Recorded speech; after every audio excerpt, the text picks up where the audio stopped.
Welcome to the deep dive.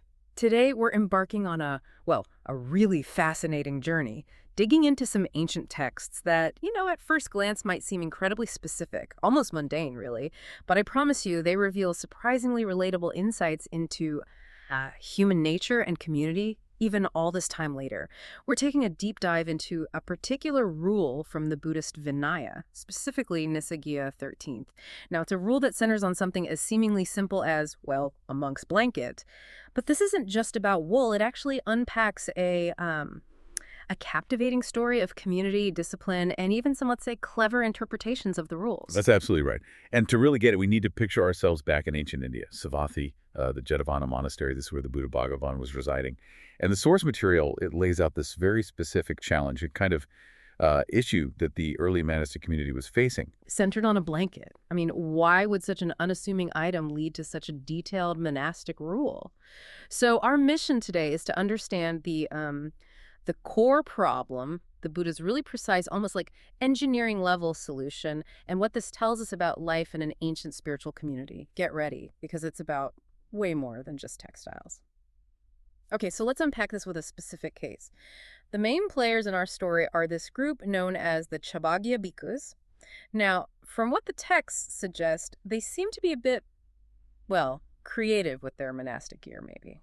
Creative is one word for it. Their transgression involved making a santhata. That's the monk's blanket. Now, the Buddha had previously forbidden blankets made entirely from pure black sheep's wool. It was seen as maybe a bit too luxurious, perhaps. So what did these Nissaggiya bhikkhus do? They made a blanket primarily from this pure black wool, but then added, just a little white wool right at the ends. Ah, okay, so sort of technically following the rule, but not really the spirit of it. Exactly. It looks like a clear attempt to skirt the intention behind the rule while maybe arguing they weren't technically breaking it because it wasn't all black. Fascinating. It really is. You see this even today, right? People finding loopholes. It seems like a very human thing to do, even in ancient spiritual communities. So how did the rest of the monks, the ones really trying for simplicity, react to this bit of creative tailoring? Well, the text is pretty clear. The other monks, especially those described as apācittiya, which means those with few desires or wishes, the really dedicated ones, they were not pleased. They saw what was happening in this deviation, and they didn't just ignore it. They actually brought the matter straight to the Buddha. Right. And the Buddha, known for his wisdom, but also, his practical side in running the community. Yeah.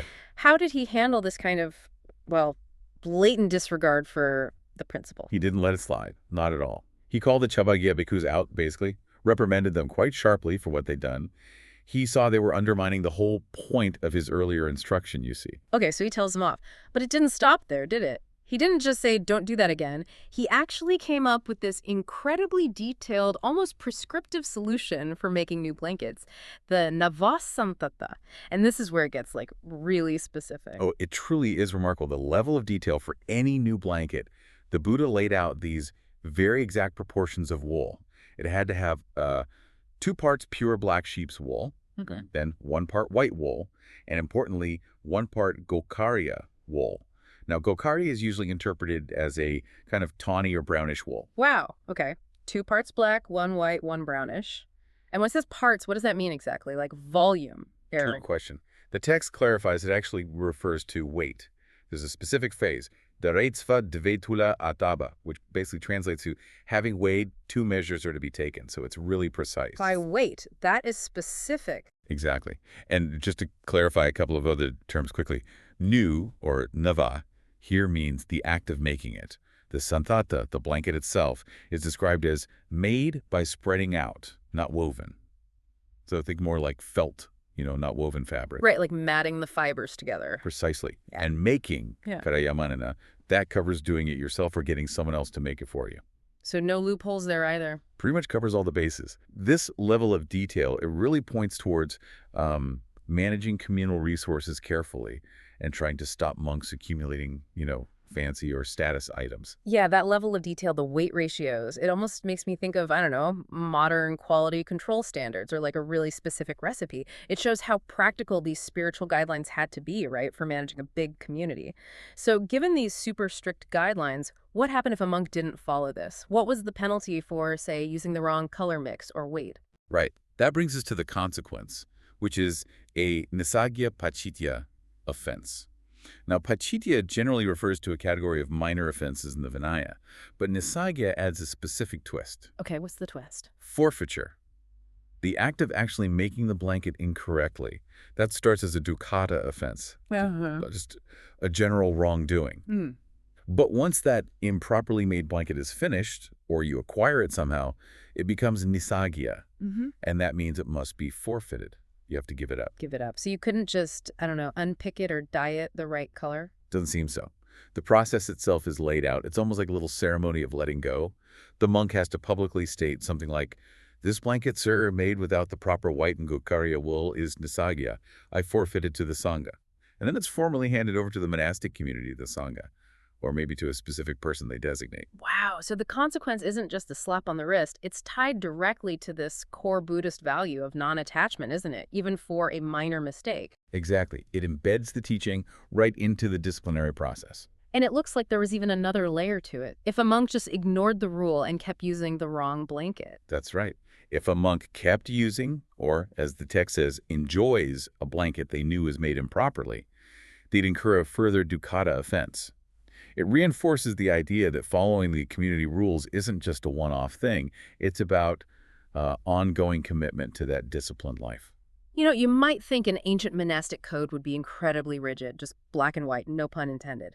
But this blanket rule, it actually has some really interesting and quite practical exceptions where it doesn't apply. So what does that tell us about how these rules worked in practice? That's a crucial point. The text explicitly lists conditions for anapati, meaning no offense. Obviously, if you use the correct ratio of white and gocariya wool, you're fine. No offense there. But interestingly, there's also no offense if you use more white or gocariya wool than the rule states. More. So the issue really was the black wool, maybe seen as too luxurious. That seems to be the implication. The emphasis is on avoiding that pure black, rather than strictly enforcing the exact mix if you lean towards the less fancy colors. And here's a really practical bit. There's also no offense if you use only white wool or only gocariya wool. Ah, so if you couldn't get black wool, or maybe any wool other than white in your area, you weren't penalized. Exactly. It shows this built-in flexibility, likely acknowledging that materials might not always be available everywhere.